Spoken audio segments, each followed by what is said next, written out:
हा जो पाऊस हं. तुम्हाला जाणवतोय की जी नागरिकांनी भीती घेतलेली आहे, हा पाऊस हार्डली 5 ते 6 ते 7 ते जास्तीत जास्त 8 दिवसापुरता आहे की जो 2 तारखेपासून चालू झालेला आहे. आणि हा पावसाचं तीव्रता हळूहळू कमी होऊन कदाचित 9 तारखेला गुरुवारपासून तुम्हाला पाऊस ओसरलेला दिसेल आणि गुरुवार नंतर कदाचित स्वच्छ सूर्यप्रकाशही तुम्हाला पाहायला मिळेल. त्यामुळं एल निनोचा आणि ह्या पावसाचा संबंध तसा काही नाही. एक ठराविक सिस्टम जी ज्याला हं. आम्ही आस म्हणतो को जो राजस्थान पासून पश्चिम बंगाल पर्यंत म्हणजे वायव्य दिशा ते आग्नेय दिशा भारताच्या मध्याहून जातो समुद्र सपाटीपासून 1.5 किलोमीटर पर्यंत.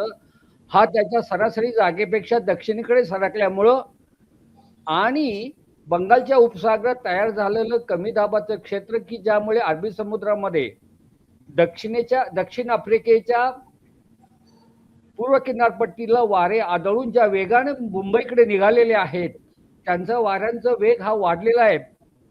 तो 45, 50 ते 60 ताशी किलोमीटर वाहत असल्यामुळे भरपूर आर्द्रता घेऊन ते आपल्या सह्याद्री घाटाच्या पश्चिम किनारपट्टीवर म्हणजे तो अरबी समुद्राच्या पश्चिम किनारपट्टीवर आदळल्यामुळं हा 6 ते 7 दिवस कोकणात आणि घाटमाथ्यावर पाऊस झालेला आहे. त्यामुळे एल निनोचा इफेक्ट आहेच आणि तो एल निनोचा इफेक्ट आपल्याला पाहायला मिळणारच आहे. कदाचित हं. पुढच्याच आठवड्यामध्ये पुन्हा नागरिक पावसाबद्दल विचारणा करू लागतील का काय, अशी शंका माझ्या मनात आहे.